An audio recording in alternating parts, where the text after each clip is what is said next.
Muy buenas a todos mis alfas. En el vídeo de hoy es un vídeo un poco diferente. No voy a hablar de fitness, no voy a hablar de nutrición. Voy a hablar de un tema que preocupa cada vez más y más, sobre todo a los varones jóvenes, que no es otro que la alopecia. Pero para antes de hablar de ello debemos entender qué es, cómo se produce, cuándo se produce, qué tipos hay, si hay algún tratamiento y por último sacaremos todos una clara conclusión. El motivo de por qué estoy haciendo este vídeo es porque sí, yo también la estoy sufriendo. Me han diagnosticado alopecia androgenética y sí, sé lo que es, sé la putada que es, sé lo que es que te cree inseguridades, que te empieces un poco a complejar y a calentarte la cabeza pensando qué puedes hacer, qué caminos tienes que tomar, cómo puedes evitarlo.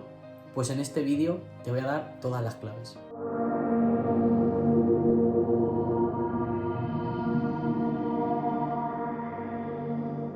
Pues bien, antes que nada vamos a intentar explicar qué es la alopecia.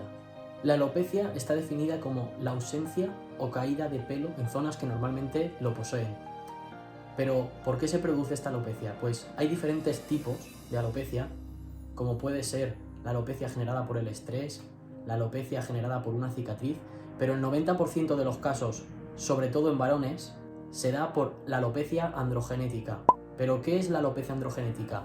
De este concepto podemos derivar otros dos conceptos, andro y genética.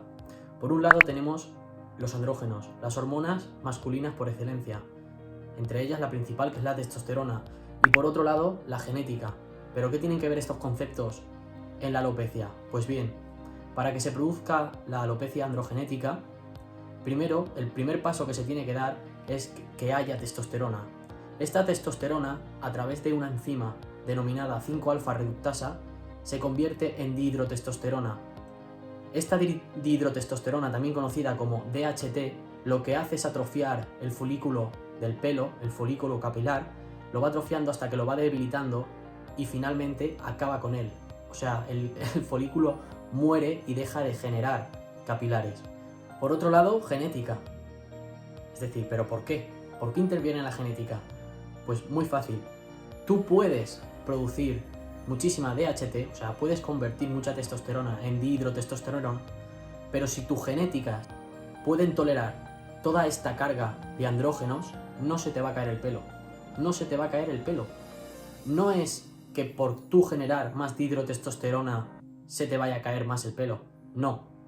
Simplemente es que si tus folículos capilares soportan la carga androgénica, por mucha dihidrotestosterona que convierta tu cuerpo, no se te van a caer, no se te van a ver afectados.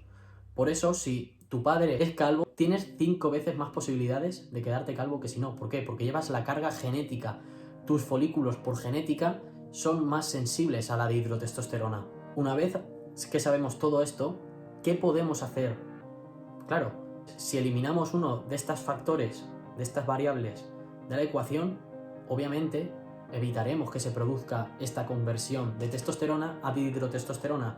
Para ello se crearon los inhibidores de 5-alfa reductasa.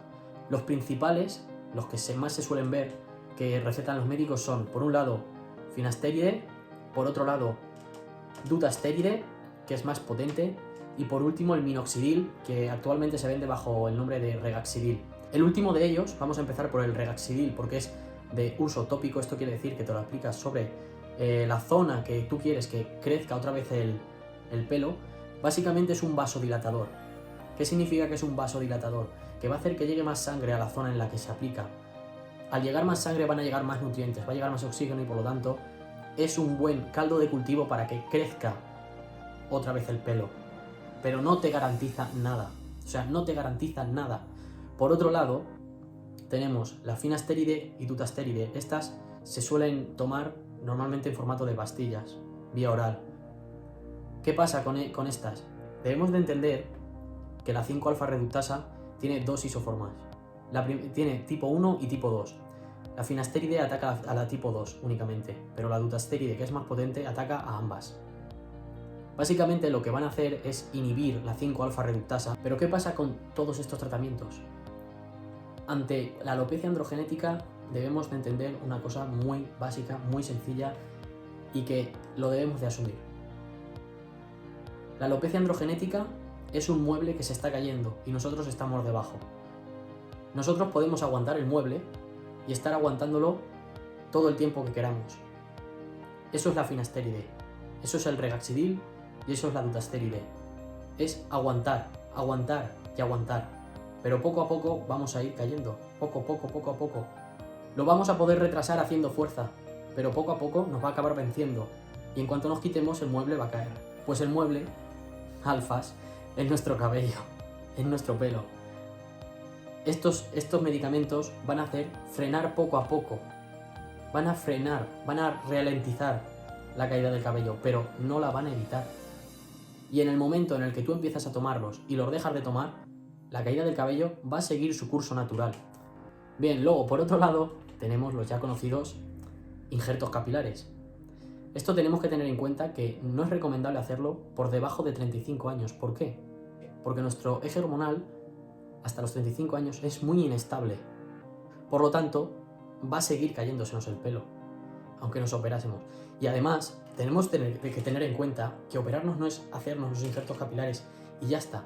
No, tienes que seguir un tratamiento preoperatorio, posoperatorio y más allá del posoperatorio. Una vez te has operado, una vez te has hecho los injertos, vas a tener que seguir tomando finastéride. ¿Por qué? Para tratar de evitar que el pelo que tú ya tenías no se te caiga y no se te queden por aquí pelo porque me lo han puesto, por aquí no porque no me lo han puesto y entonces se me ha caído. Entonces vas a tener que seguir ese tratamiento. Debemos tener en cuenta los efectos secundarios que tanto la finastéride como la dutasteride vía oral, como el regaxidil, que es una loción tópica, tienen. El regaxidil se ha visto que en algunas personas provoca dolores de cabeza. ¿Por qué? Muy sencillo. Al ser un vasodilatador, va a provocar que nos llegue más riego sanguíneo a la zona y por tanto va a aumentar la presión sanguínea, lo que va a generar dolores de cabeza. Luego, por otro lado, también he leído en reviews de gente que los ha estado utilizando que te deja un olor asqueroso, o sea, asqueroso, y no te lo puedes quitar porque si te lo quitas no hace su efecto. Por último, también produce picores. Vas a estar todo el rato rascándote la cabeza, ¿pero por qué? Porque aumenta el riego sanguíneo y ese aumento del riego sanguíneo va a hacer que te pique todo. Por otro lado, los efectos secundarios de la finastéride y la dutasteride se han visto reflejados que, en muy pocos casos, pero puede provocar ginecomastia. Esto normalmente es reversible y en cuanto dejas el tratamiento, se elimina la ginecomastia. Pero claro, estamos en las mismas. Si eliminas el tratamiento, se te va a seguir cayendo el pelo. Entonces, has pasado por un proceso de crear ginecomastia en ti mismo y al final, al retirar el medicamento, se te está volviendo a caer el pelo. Por lo tanto, has perdido el dinero, el tiempo y aún encima te has ganado efectos secundarios. Que sí, se han paliado. ¿Pero para qué? Para nada. Para nada. Además de estos efectos secundarios, tiene otros efectos secundarios de carácter sexual. Disminución del líbido, esta es la más frecuente, disfunción eréctil y por último, alteraciones en la eyaculación. Por lo tanto, ¿realmente te compensa? Esta pregunta que te quede clara, ¿realmente te compensa tomarte algo que te va a dejar sin líbido? Que realmente el líbido ya no es solo el acto sexual, sino todo lo que conlleva. También te va a afectar a ti mismo y a tu seguridad. Y vas a decir, sí, es que yo quería, pero es que no me apetece. No vas a satisfacer a tu pareja y por lo tanto te va a generar aún menos autoestima, vas a tener más problemas mentales. Además que la finastéride también se ha documentado que en algunos casos puede provocar pensamientos depresivos. Todo eso te crea a ti mismo, te va a crear complejos, te va a crear inseguridades. Por lo tanto, las inseguridades que tú tenías, porque se te estaba empezando a caer el pelo, las estás frenando, sí, pero con inseguridades de carácter sexual. ¿Eso a ti te compensa? No lo sé. A mí no me compensa. ¿Todo esto a qué nos lleva? A plantearnos la siguiente cuestión. ¿Realmente tú quieres estar toda tu vida tomándote unas pastillas, aplicándote una loción tópica en la cabeza para tratar de frenar algo que finalmente va a acabar sucediendo? ¿Realmente quieres eso? ¿O prefieres asumirlo, aceptarte tal y como tú eres y ser feliz?